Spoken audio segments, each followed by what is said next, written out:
মাননীয় প্রধান উপদেষ্টা শুরুতেই আমাদেরকে যেটা জানিয়েছেন, খুব আন্তরিকভাবে জানিয়েছেন যে এখন চলমান দেশের ভেতরে যে অস্থিতিশীল অবস্থা তৈরি হয়েছে, এটাতে পরিষ্কারভাবে উনি দোষারোপ করছেন বিগত দিনের স্বৈরাচারী সরকারের যে দোসররা রয়ে গেছিলেন তাদেরকে, এবং এই সমস্যাগুলোর সমাধান কিভাবে করা যেতে পারে সেগুলো নিয়ে উনি আমাদের সাথে আজকে বসতে চেয়েছিলেন, এবং সেই আঙ্গিকে এনডিএম থেকে আমরা 8টি সমাধান ওনাকে জানিয়েছি।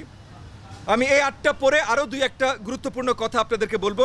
ছোট করে বলছি, প্রথম যেই সমাধানটা আমরা প্রপোজ করেছি মাননীয় প্রধান উপদেষ্টাকে, যে সরকারের একমাত্র একজন মুখপাত্র মনোনীত করে সকল নির্বাচন প্রস্তুতি এবং রাজনৈতিক পরিস্থিতি বিষয়ক সরকারের অবস্থান এবং সিদ্ধান্ত নিয়মিত ব্রিফিং যেন করেন, শুধুমাত্র একজন, একাধিক না। দ্বিতীয়, জুলাই সনদ ঘোষণার সাথে সাথে নির্বাচন কমিশন কবে তফসিল ঘোষণা করবে সেই তারিখ যেন সরকার খুব শীঘ্রই ঘোষণা করেন। তৃতীয়ত, আইন শৃঙ্খলা পরিস্থিতি স্বাভাবিক রাখতে সন্ত্রাস এবং ফ্যাসিবাদ বিরোধী মনিটরিং সেল গঠন করতে।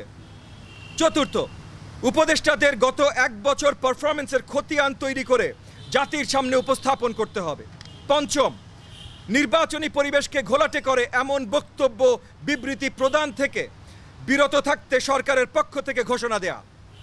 ষষ্ঠ, নির্বাচনী পরিবেশ, নির্বাচন কমিশন এবং সরকারের আচরণ সংক্রান্ত রাজনৈতিক দলের অভিযোগ বা পর্যবেক্ষণ আমলে নিয়ে দ্রুততম সময়ে সমাধান করা।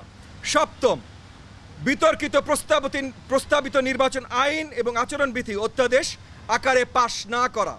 অষ্টম এবং শেষ, স্পর্শকাতর সরকারি সিদ্ধান্ত গ্রহণ এবং প্রকাশের আগে যথেষ্ট সতর্কতা অবলম্বন করা এবং বিশেষ ক্ষেত্রে রাজনৈতিক দলগুলোর সাথে পরামর্শ করা।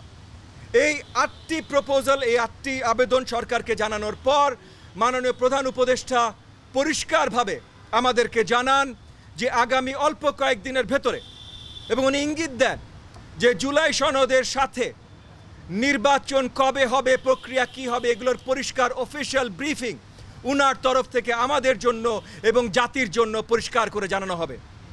সো মাননীয় প্রধান উপদেষ্টা আমাদেরকে আজকে আমাদের মিটিংয়ে বসে আমাদের সাথে প্রতিজ্ঞাবদ্ধ যে আগামী কয়েকদিনের ভেতরে, মানে জুলাই সনদ কবে প্রকাশিত হবে তার আগে, আমি 5ম থেকে 8ম অগস্ট ধরে নিচ্ছি, এর ভেতরে নির্বাচনী তারিখ, প্রক্রিয়া সব কিছু মাননীয় প্রধান উপদেষ্টা জাতির সামনে উন্মোচন করবেন এবং আমাদের সবাইকে সামনের স্টেবল স্বচ্ছ বাংলাদেশ গড়ার যে নির্বাচন, সেই নির্বাচনের প্রত্যাশা আজকে পরিষ্কারভাবে উনি আমাদেরকে দিয়েছেন।